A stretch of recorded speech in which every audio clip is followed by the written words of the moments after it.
जी sir. हमारी जो सबसे इम्पोर्टेंट जो प्रक्रिया है, जो प्रोसेस है, वो है आपस में मिलना,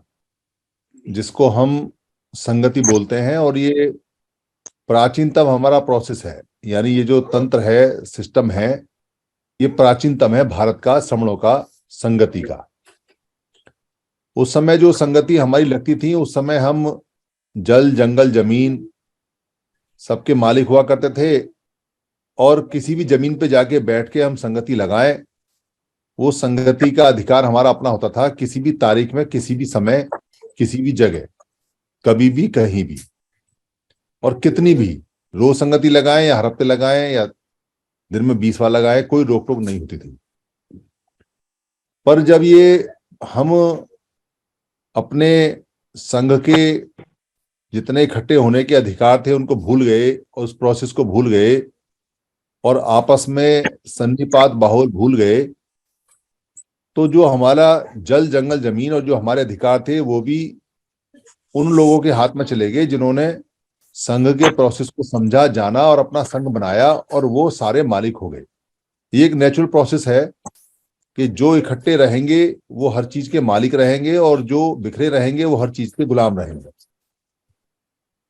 तो अभी चूंकि हम पुराने अपने समर संघ के नियम को जान गए हैं, पहचान गए हैं, समझ गए हैं, इसलिए हम आपस में दोबारा से पारिवारिक रूप से, एकल रूप से आपस में मिलने लगे हैं, आपस में संगति करने लगे हैं। तो जब भी संगतियां करते हैं ऐसे लोग जो टूटे फटे हैं, जो टूटे हुए हैं, जो कुचले हुए हैं, तो उनकी मिलने में, उनकी संगतियों में बहुत सारी बाधाएं प्राकृतिक रूप से और बहुत सारी बाधाएं आर्टिफिशियल रूप से आती हैं, बनाई जाती हैं और आती हैं। बाधाएं आती हैं आर्टिफिशियल रूप से या नेचुरल रूप से, बनाई जाती हैं या अपने आप आती हैं। वैसी ही बाधाएं हमारे इधर भी आ रही हैं और आएंगी भी। सबसे पहली बाधा हमारी आई थी जब हम बहादुरगढ़ के अंदर हमारी एक संगति लग रही थी, और उस संगति के सारे काम तैयार हो गए, और अचानक से 2-3 दिन पहले जहां वो संगति लग रही थी, वहां कुछ लोगों को भड़काया गया, समझाया गया, बुझाया गया, पता नहीं किसने क्या किया, और उन्होंने एंड टाइम पे संगति को करने के लिए मना कर दिया, और ये भी धमकी दे दी हमारे उधर संगियों को कि अगर आप यहाँ संगति करोगे तो हम पुलिस को बुला देंगे। तो ऐसी सिचुएशन में नियम ये बनाए गए और बातचीत हुई कि भाई आप जिद मत करो, आराम से संगति हो जाती है, ठीक है, नहीं होती है तो आप उसको पोस्टपोन कर लो, आगे की डेट ले लो, कोई और जगह ढूंढ लो, कोई टेंशन मत लो, क्योंकि हमारा मिलने और मिलाने का, जुड़ने जोड़ने का, संगति का, संगत का कार्यक्रम कोई इवेंट या कोई ऐसा नहीं है कि बस आज हो गया तो हो गया, फिर कभी होगा नहीं। हमारा तो रोज का प्रोसेस है, हमारा तो 365 दिन और 24 घंटे का प्रोसेस है, हर मिनट का प्रोसेस है। इसलिए इसमें कोई ईगो नहीं, इसमें कोई अहम नहीं, इसमें कोई ऐसी चीज नहीं। पर फिर भी बहादुर के लोगों ने रात ही रात में वहां एक जमीन जो गड्ढे वाली थी उसको भराव करके, उसको ऊपर ठीक ठाक करके, बराबर में किसी की खुशामद दरामद करके वो जगह ली, और उस जगह को उन्होंने वहां अच्छी तरह से करके संगति लगी, और वो संगति लग गई। तो वहां ये बात बनी थी कि भाई हमें जिद नहीं करनी चाहिए। तो हम यहाँ जो संगति लगाते हैं मोस्टली दूसरों की जगह पे लगाते हैं, या कोई अपनी जगह जहां किसी का कोई आता, या कोई बैंक के हॉल या कोई जगह मिल जाती है वहां लगाते हैं। तो अपनी जगह लगाते हैं, फिर तो हम राजा होते हैं, सुरक्षित होते हैं। ऐसी जगह हमें बाबा साहब ने भी खरीद के दी, पर वो जगह पे लोगों का कब्जा हो गया, वो भी पराई हो गई,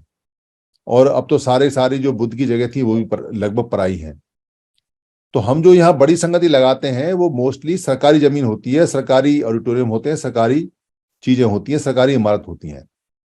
तो सरकारी जो चीजें होती हैं, सरकारी जो इमारत होती हैं, या स्टेडियम होते हैं, या ऑडिटोरियम होते हैं, उनका एक क्लॉज होता है, एक नियम होता है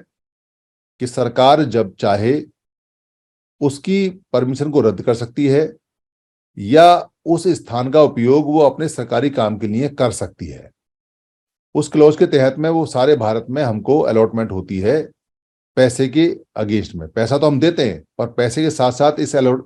इस एग्रीमेंट में भी साइन करके आते हैं कि अगर सरकार को जरूरत पड़ेगी तो सरकार, चाहे वो स्टेट गवर्नमेंट हो, चाहे वो सेंट्रल गवर्नमेंट हो, चाहे वो कॉर्पोरेशन हो, चाहे वो पब्लिक सेक्टर हो, कुछ भी हो, तो यहाँ जो हमने ताल कटोरा की जो संगति लगाई थी उसके अंदर भी ये क्लॉज है कि सरकार जब चाहे उसको अपने इवेंट, अपने कार्यक्रम के लिए ले सकती है, आपको मना कर सकती है, और वो कभी भी कर सकती है। तो लगभग कुछ दिन पहले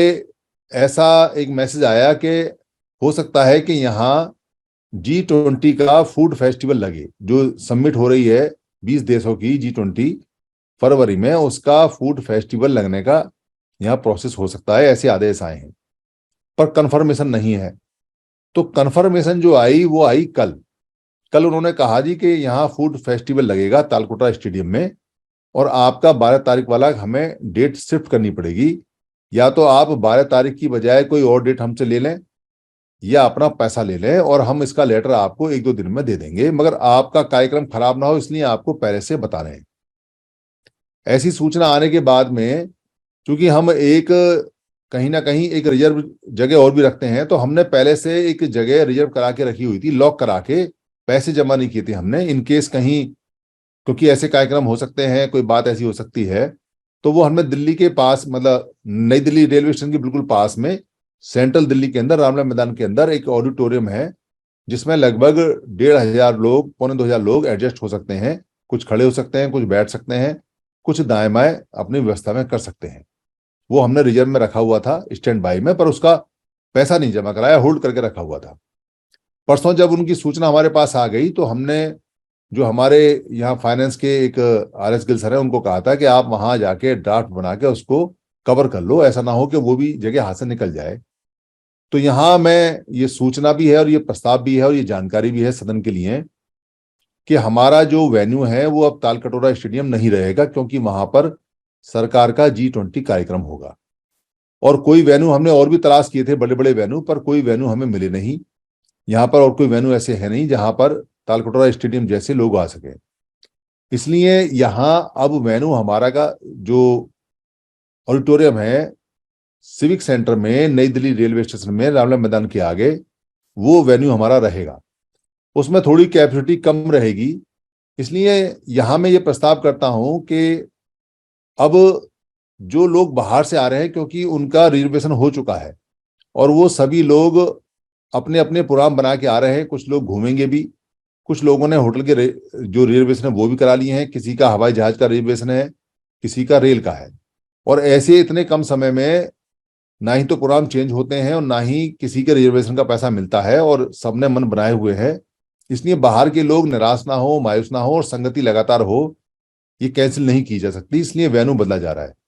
और वेन्यू वही बिल्कुल पास में है, नई दिल्ली रेलवे स्टेशन से उतरेंगे तो 5 मिनट के अंदर कमला मार्केट वाले रास्ते पर जाएंगे, रामलीला मैदान के अंदर, वहां ये ऑडिटोरियम है, AC ऑडिटोरियम है, फर्स्ट क्लास है, उसका पैसा जमा कर दिया है, पहली बात। दूसरी बात यह है कि रजिस्ट्रेशन काफी मात्रा में हो चुके हैं, इसलिए ओवरफ्लो होगा। तो अब जो लोग अपनी इच्छा से आना चाहते हैं वो आए, उनको मना ना किया जाए, पर उनको साथ साथ ये भी कहा जाए, क्योंकि रजिस्ट्रेशन ऑलरेडी ज्यादा हो चुके हैं और वहां हो सकता है कि आपको सीट ना मिले, क्योंकि सीट सबसे पहले बच्चों को मिलेगी, महिलाओं को मिलेगी, बुजुर्गों को मिलेगी और बाहर से आने वाले लोगों को मिलेगी।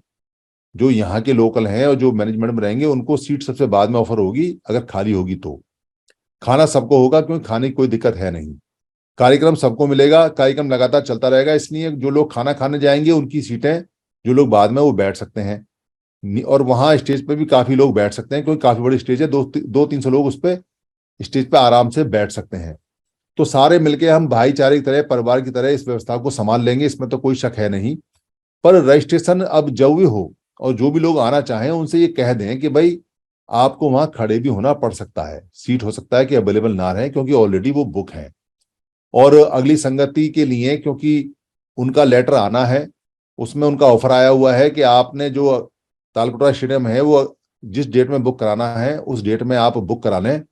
तो उसके लिए भी मैं यहाँ प्रस्ताव रखता हूं कि अगर दिल्ली में, जैसा कि पहले हाउस में तय हुआ था कि 3 संगतियां दिल्ली में कम से कम होंगी जब तक समर संघ एस्टेब्लिश ना हो जाए, तो ये दूसरी संगति है, उसके बाद तीसरी है, उसके बाद फिर हाउस डिसाइड करेगा। तो अगली वाली संगति भी तालकटोरा स्टेडियम में या उसके आसपास होगी। तो तालकटोरा स्टेडियम में हमारा पैसा जमा है, हर बार ऐसा नहीं होता कि सरकार जगह ले ले, बाई चांस की बात होती है, वो चांस हमारा पड़ गया, तो इसलिए अगर हाउस प्रस्ताव करे तो हम उस पैसे को वहां रख के और अगली डेट वहां से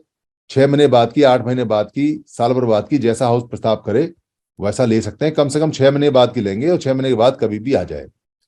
तो मेरा ये सूचना भी है और ये प्रस्ताव भी है। इसमें अगर किसी को कोई क्वेरी, कोई इंक्वायरी है या कोई अनुमोदन है या कोई पूछना है या कोई बताना है या कोई संशोधन है, एडिशन है, सब्ट्रैक्शन है, तो मैं हाउस को निमंत्रण देता हूं कि हाउस यहाँ चर्चा करे और अगर उसको लगता है सब ठीक है तो उसको पास करे। धन्यवाद। ऑनरेबल स्पीकर सर, मेरा जो आखिरी मिसलेनियस एजेंडा है वो बड़ा छोटा सा है, क्योंकि हम रोज अपना यहाँ पर जो संघ का वक्तव्य है, जिसके हम वक्ता हैं, वो वक्तव्य हम देते हैं, सभी वक्तव्य देते हैं, सभी संघ के वक्ता हैं, स्पोक हैं। तो जब हम संघ में अपनी बात रखते हैं तो कुछ हो सकता है कि बात ऐसी हो जाए जो संघ के 10 नियम हैं उनके थोड़ी बहुत आसपास ना हो, या थोड़ी बहुत डिफ्लेक्टेड हो, या कोई ऐसी बात कह जाए जो संघ के अनुकूल ना हो या संघ के विपरीत हो, या अनजाने में या जैसे भी। तो जैसे सारे के सारे पुराने समय में भिक्खु जब बात करते थे उससे पहले वो माफी मांगा करते थे संघ से कि मेरे अगर कोई दोष हैं तो मुझे माफ कर दी जाए और आने वाले दोष भी माफ कर दी जाए। तो वैसा ही मैं यहाँ प्रस्ताव करता हूं कि जितने भी हमारे स्पोक्स हैं वो जब भी अपना अपना वक्तव्य दें, अपनी स्पीच दें, संघ के बारे में बात करें, तो जब समापन करें तो समापन में ये शब्द जरूर कहें कि अगर मुझसे कोई भूल हुई है तो यहाँ उपस्थित संघ उसको माफ करे, और अगर कोई बात खराब कही है तो उसको ग्रहण ना करे, मेरे जितने दोस्त हैं उनको क्षमा करे, अपने शब्दों में कह सके और संघ से माफी मांगे, जो जैसे कह सके। संघ से अपनी कही बात के कोई गलती है तो उसको सिर्फ माफी मांगने के लिए बोलना है। इसका एक बड़ा इम्पैक्ट ये जाता है कि अगर कहीं किसी के अनजाने मन से, या हर एक आदमी को प्रैक्टिस नहीं होती, कुछ उल्टा सीधा वो बोल जाता है, तो कल को अगर उसका वीडियो या उसकी कोई बात को कहीं कोई प्रचारित करना चाहे तो वो ये कह सकता है और संघ भी ये कह सकता है कि भाई इस बात की तो उसने पहले ही माफी मांग ली थी और उसने कहा था कि अगर कहीं कोई गलती हो गई तो संघ उसको माफ करे। तो वो बात 100 साल बाद भी जब वो कभी वीडियो उठेगा या वो बात उठेगी